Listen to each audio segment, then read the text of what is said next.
me say can Taliban #1.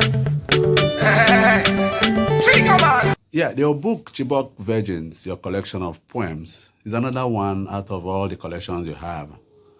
Chibok Virgins is out and about. How do you feel about it? I feel great because there's nothing as good as seeing your work come alive.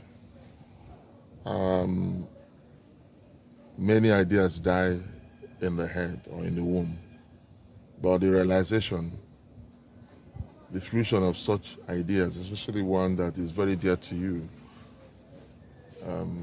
is a great inspiration on its own. It also brings a lot of excitement with it and fulfillment. Good. And then what's the inspiration behind Chibok Virgins? I know it's about the Chibok girls, but can you explain?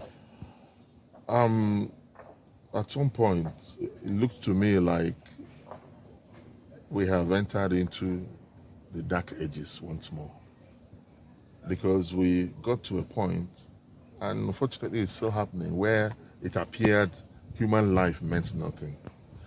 The Chibok girls phenomenon was a national tragedy that I don't think we handled very well from many angles.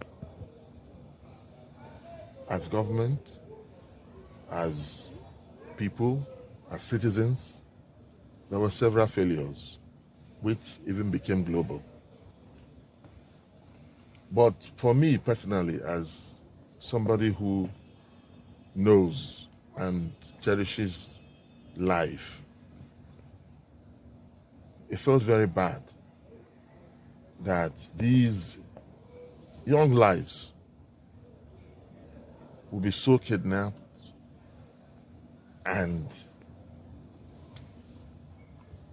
got confined in places one can't imagine.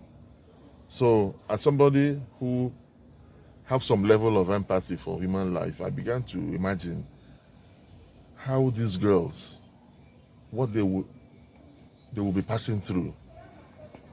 Everything you see in Chibok girls, Chibok Virgins? In Chibok Virgins, are creations.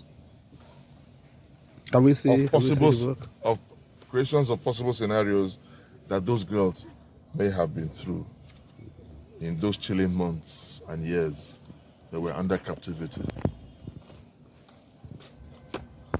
Unfortunately, this seeming culture of death appears to be pervasive even till today, because every day you're hearing how so number of people were killed, how so number of people were kidnapped.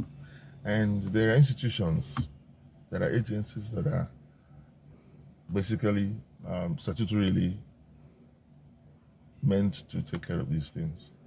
I believe if the Chibok issue was handled at the nick of time, the escalation we have today, preponderance of people being killed, whether as in banditry or kidnapping or non-gun men, whatever guys, wouldn't have persisted till this moment. So it's a wake-up call for us to look back and try to find our humanity, to realize that life is the most precious thing. It doesn't matter where you come from. It doesn't matter who you are, whether you're big or small. We should tend and protect life and respect life. It is statutorily the first important job of any government is to secure life and property. So this book now, how far is it going to go? Is out now? Is it being spread or is not out yet? It's been published, but we're still doing the groundwork. You have to be systematic about these things these days to achieve maximum impact. For now, we're still strategizing. Okay. I intend to also make sure that it's online so that people who can lay their hands on it can get it through online. This is not your first book of poetry. You have Orchard, what is that? Remind me. Excavations From the orchard, and then the others. Yes, Yeah. I have Raindrops on Roses. I have Break the Rule. I have excavations from the orchard. And what's the other one? About family life. You remember that by yourself. But then beyond that, let's talk about pro-life quotes. Okay, you won And libations for Nigeria. You won the Dame Award for drama, radio drama, is it? Yes. At a time, and now you're writing. Does it mean your life rolls between poetry and drama?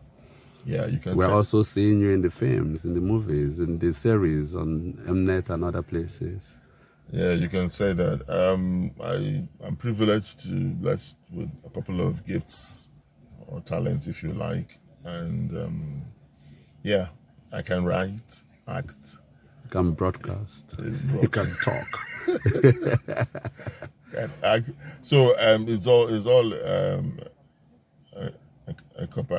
all communication. combination of communication skills that one has acquired from birth and over the years. So what's your hope for this book now? My hope is that it will provoke people into thinking. It will provoke policymakers. It will provoke civil society organizations to be more serious with their work, especially that of preserving human dignity and human life. We need to have a sane society. We're not animals, we're human beings, and we have to live up to that dignity as humans. Thank you. Wish you well in this endeavor. I'm not to pray that all Nigerians listen to the message about Chibok Virgins and then take our security situation seriously. Thank you. Musical Taliban #1. Did you say I should read something? Yes, you have to read something from Chibok Virgins. Okay. Let me take the very first poem, which is entitled A Nation Under Siege. What else makes a national tragedy? Lions gazing drowsily, dogs snarling, killing their offspring, captivity in homestead, wearing mask of tacit approval, like kids going as left in marching, hostage takers on the rampage, go scot-free, flee free and boastful. The Chibok phenomenon.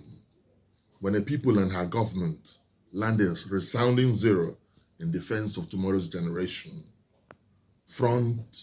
Fake front page jigsaw, clueless, blunt indecision, when military might and intelligence of the giant are swamped by the savagery of soldier ants, sluggish, ineffectual at twisting rebels' arms.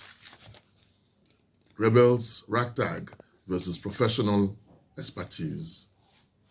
These defenders now only deft in deploying arsenal of lame excuses in a nation under siege.